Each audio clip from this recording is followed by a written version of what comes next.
तो पिछले मैंने वीडियो में सुनाया था कि श्री कृष्ण भगवान का विवाह हो चुका है और बलराम जी का भी विवाह हो चुका है। अब आगे में आपका विवाह हो जाने के बाद जो प्रसंग आता है उसको मैं कहने जा रहा हूं। उसको आप सभी भक्तजन बड़े ध्यानपूर्वक सुनते हैं और सुनते रहेंगे, यही मेरी अभिलाषा है। तो सुखदेव जी कहते हैं कि परीक्षित,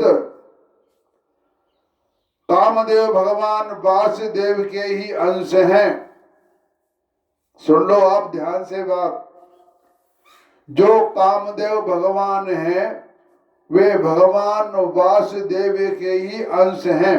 वे पहले रुद्र भगवान की क्रोध अग्नि से भस्म हो गए थे। जब कामदेव ने शंकर भगवान की तपस्या में विघ्न डाला था, तब भगवान में क्रोध में आकर के कामदेव को भस्म कर दिया था। लेकिन भस्म हो जाने के बाद उनकी पति ने भगवान से प्रार्थना की, भगवान मेरा क्या होगा, आपने मेरे पति देव को भस्म कर दिया है। तो बहुत विनती की रति ने, तो फिर शंकर भगवान ने खुश होकर उनसे कह दिया कि ये शरीर से नहीं रहेंगे, लेकिन ये कामदेव हमेशा तुम्हारे साथ रहेंगे। जो भी इनका कार्यक्रम जो भी होता है वो सब परस्पर ऐसे ही होता रहेगा, आप चिंता मत करो, ये सारे काम करेंगे। इसके बाद वे ही काम अब की बार भगवान श्री कृष्ण के द्वारा रुक्मिणी जी के गर्भ से उत्पन्न हुए। मतलब कहने का यह है कि भगवान श्री कृष्ण के द्वारा रुक्मिणी के गर्भ से उत्पन्न हुए और प्रद्युम्न नाम से जगत में प्रसिद्ध हुए। जो भगवान के पुत्र प्रद्युम्न है वही कामदेव का अवतार है। उन्हें आप कामदेव मान लो कि ये कामदेव भगवान है। सौंदर्य, वीर, कौशल्य आदि सद्गुणों में भगवान श्री कृष्ण वे किसी प्रकार से कम नहीं थे। बालक प्रद्युम्न अभी 10 दिन के भी न हुए थे कि काम रूपी संवासुर वेश बदलकर सूतिका ग्रह में उन्हें हर ले गया था और समुद्र में फेंककर अपने घर लौट आया था। ऐसे ही भगवान कृष्ण भगवान की है कि इन्होंने छठी के दिन से अपना काम आरंभ कर दिया था। उसे मालूम हो गया था कि वे यह मेरा भावी शत्रु है। जैसे कंस को पता था कि कृष्ण मेरा शत्रु है तो उसको मैं मरवा दूंगा, ऐसे ही इसको पता था संवासुर को कि यह मेरा शत्रु है, मैं इसे समुद्र में फेंक आता हूं। समुद्र में बालक प्रद्युम्न को एक बड़ा भारी मत्स्य निकल गया था। इसके बाद मछुए ने अपने बहुत बड़े जाल में फंसाकर दूसरी मछलियों के साथ उस मत्स्य को भी पकड़ लिया और उन्होंने उसे ले जाकर संवासुर को भेंट के रूप में दे दिया। संवासुर के रसोइये उस अद्भुत मत्स्य को उठाकर रसोई घर में ले आए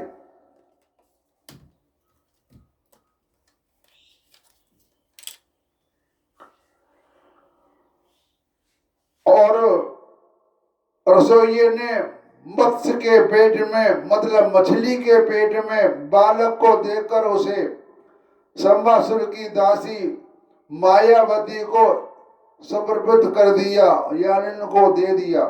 उसके मन में बड़ी शंका हुई कि तब नारद जी ने आकर बालक का कामदेव होना, श्री कृष्ण की पत्नी रुक्मिणी के गर्भ से जन्म लेना मत्स्य के पेट में जाना, सब कुछ कह सुनाया। तो परीक्षित वह मायावती कामदेव की यशस्विनी पत्नी रति ही थी। जिस दिन शंकर जी के क्रोध से कामदेव का शरीर भस्म हो गया था, यानी जो मछुआरे की घरवाली थी जिसको उन्होंने इस प्रद्युम्न को बच्चे को दिया था, वह पूर्व जन्म में रति ही थी। क्योंकि जिस दिन शंकर जी के क्रोध से कामदेव का शरीर भस्म हो गया था, उसी दिन वह उसकी देह में पुनः उत्पन्न होने की प्रतीक्षा कर रही थी। देखो भगवान की माया, कहीं मां बन जाती है, कहीं पत्नी बन जाती है। ऐसा ही क्रम मैंने पढ़ा है अष्टावक्र गीता में कि जो एक पत्नी या मां का जो संबंध होता है, वह पति कभी पत्नी बन जाती है, कभी मां बन जाती है। ऐसा क्रम चलता रहता है। ऐसी ही बात इसमें लिखी है कि पहले जो कामदेव की पत्नी रति थी, वही इस मछुआरे की पत्नी बनी है, और वही पत्नी मां के रूप में बन करके प्रद्युम्न कामदेव को पाल रही है। बड़ी विचित्र विडंबना है। स्त्री जाति ही सब कुछ है, मां भी है, पत्नी भी है, बहन भी है और माता भी है। हर रूप पत्नी के अंदर, औरत के अंदर समाया हुआ है। सिर्फ उसका शरीर चेंज हो जाता है, लेकिन है तो वो औरत ही सभी रूप बनाती है। माँ का भी, पत्नी का भी, बहन का भी और महाशक्ति का भी। इसका कोई मुकाबला नहीं कर सकता। उसी रति को संबासुर ने अपने यहाँ दाल भात बनाने के काम में नियुक्त कर रखा था। जब उसे मालूम हुआ कि इस शिशु के रूप में मेरे पति देवी है, तब वह उसके प्रति बहुत प्रेम करने लगी। वो समझ गई कि ये मेरे पति देव है। तो श्री कृष्ण कुमार भगवान प्रद्युम्न बहुत थोड़ी दिनों में जवान हो गए। उनका रूप लावण्य इतना अद्भुत था कि जो स्त्रियां उनकी ओर देखती, उनके मन में श्रृंगार रस का उद्दीपन हो जाता। ऐसे ही हमारे चंद्रमा थे, ऋषि के पुत्र चंद्रमा, वो भी बहुत सुंदर थे।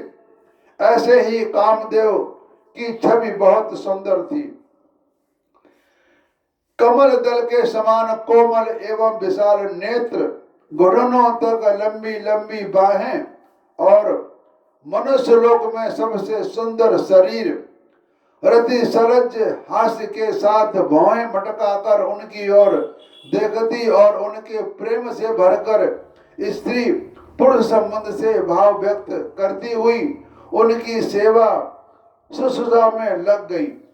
श्री कृष्ण नंदन भगवान प्रद्युम्न के उसके भाव में परिवर्तन देखकर कहा कि देवी, तुम तो मेरी माँ के समान हो, तुम्हारी बुद्धि उल्टी कैसे हो गई।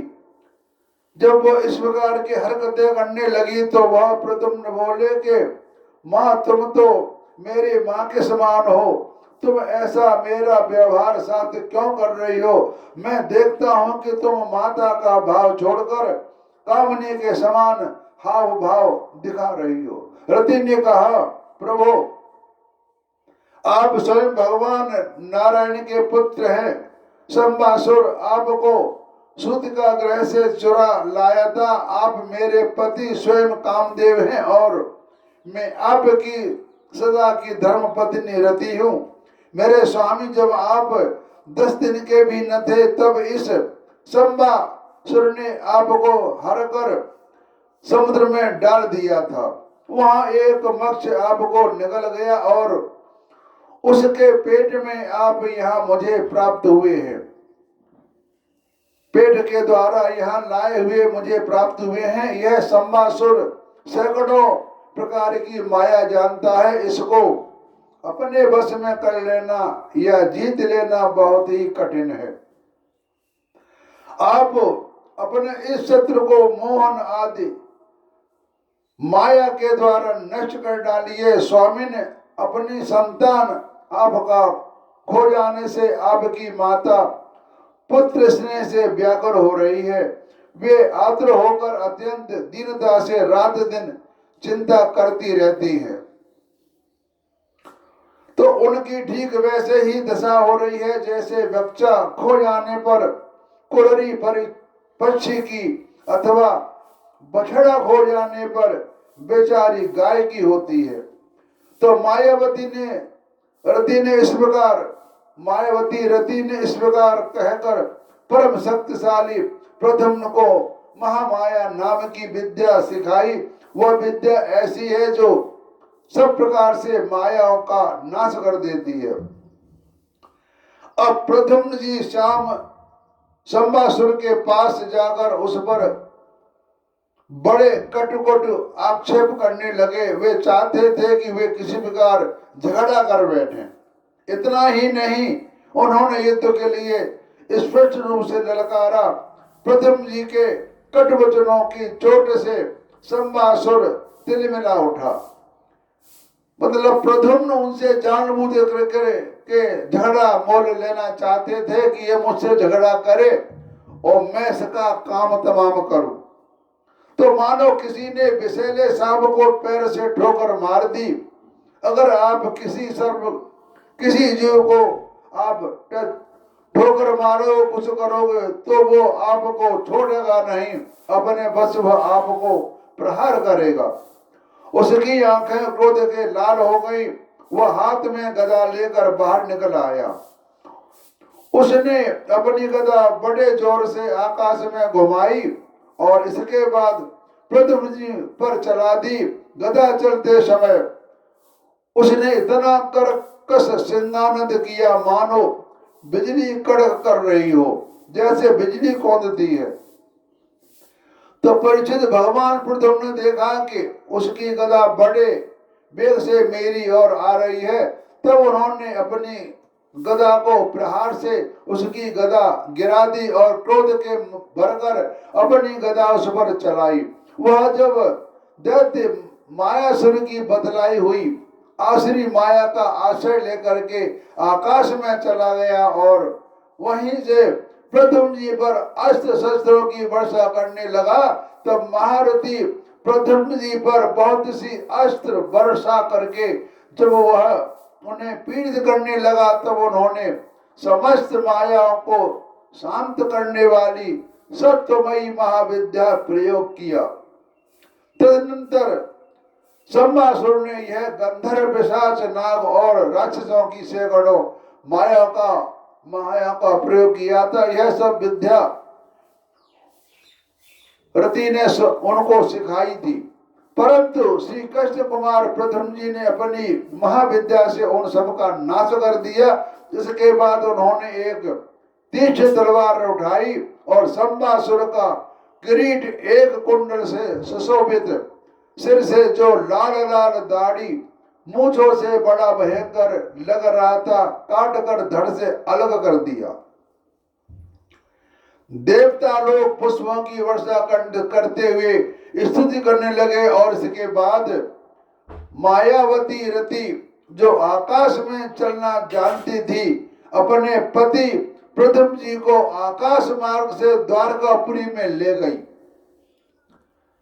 उसकी पत्नी इतनी जानकार थी, जब ऐसा आकाश में गई तो वो प्रद्युम्न जी अपने पति को साथ लेकर के द्वारकापुरी में चली गई।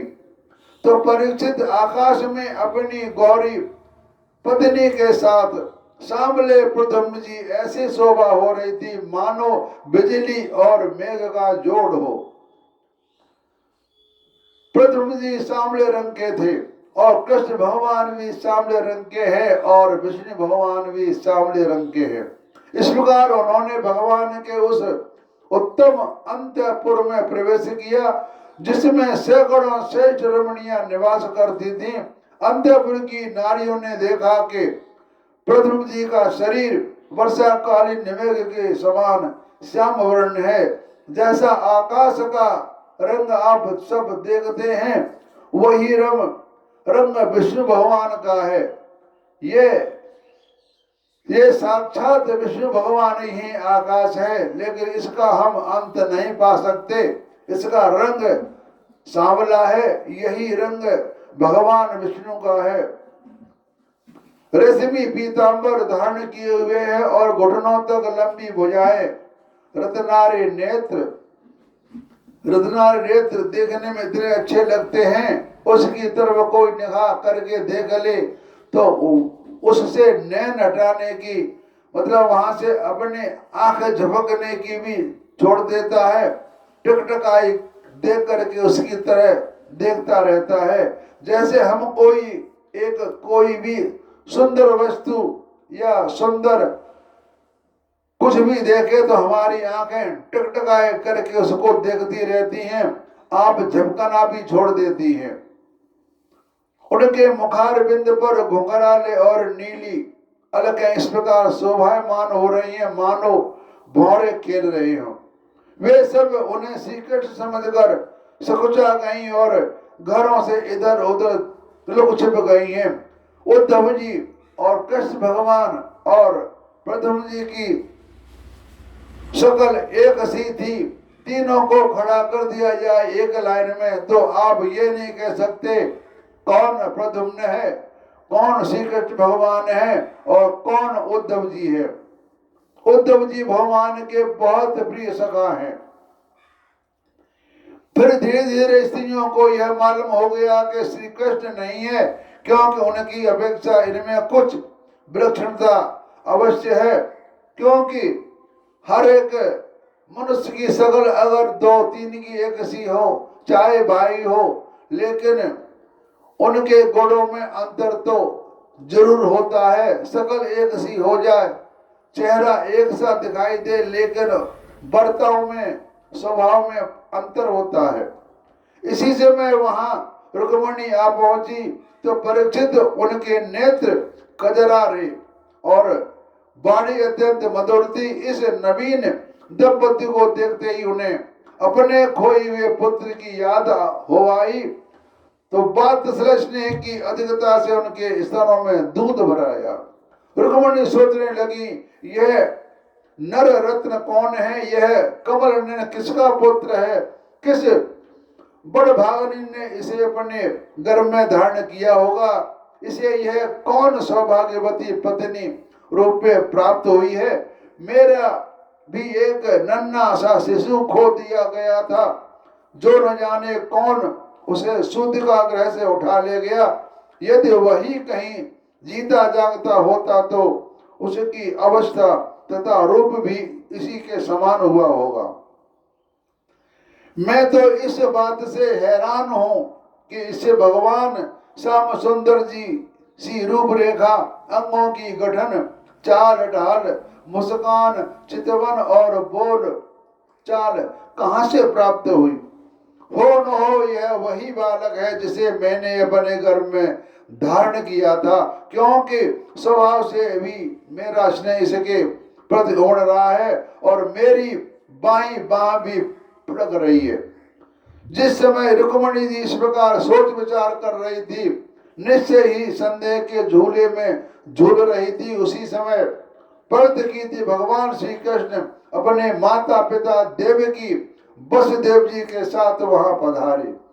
भगवान श्री कृष्ण सब कुछ जानते थे, परंतु वे कुछ न बोले, चुपचाप खड़े रहे। इतने में ही नारद जी वहां आ टपके और उन्होंने प्रद्युम्न जी का सम्मासुर का हर ले जाना, समुद्र में फेंक देना आदि जितनी भी घटनाएं घटित हुई थी वह सब कह सुनाई। जहां भी कोई खास विशेष बात होती है तो वहां नारद जी आप पहुंचते हैं, और नारद जी ही हमारा एक ऐसा उद्देश्य है जो भगवान को मिलाता है। पता है नारद कौन है? मैं आपको बताता हूं, नारद एक मन है, हर इंसान का मन है वह नारद है। ये नारद ही सब कुछ कराता है, आदमी का को बर्बाद भी कर दे और मन भगवान से भी मिला दे। यानी जो हमारा मन है वह नारद है। इसकी गति बहुत तेज होती है। जहां हम कभी गए हों कभी भी या कुछ कहीं, तो वहां मन एकदम पहुंच जाता है। तो ये नारद ही मन है। नारद जी के द्वारा ये महान आश्रम में घटना सुनकर भगवान श्री कृष्ण के अंतःपुर की स्त्रियां चकित हो गई और बहुत वर्ष तो खोए रहने के बाद लौटे हुए प्रथम जी का इस प्रकार अभिनंदन करने लगी मानो कोई मरकर जी उठा हो। तो देवकी जी, वसुदेव जी, भगवान श्री कृष्ण, बलराम जी, रुक्मिणी और स्त्रियां सब उस नव दंपति को हृदय से लगाकर बहुत ही आनंदित हुई।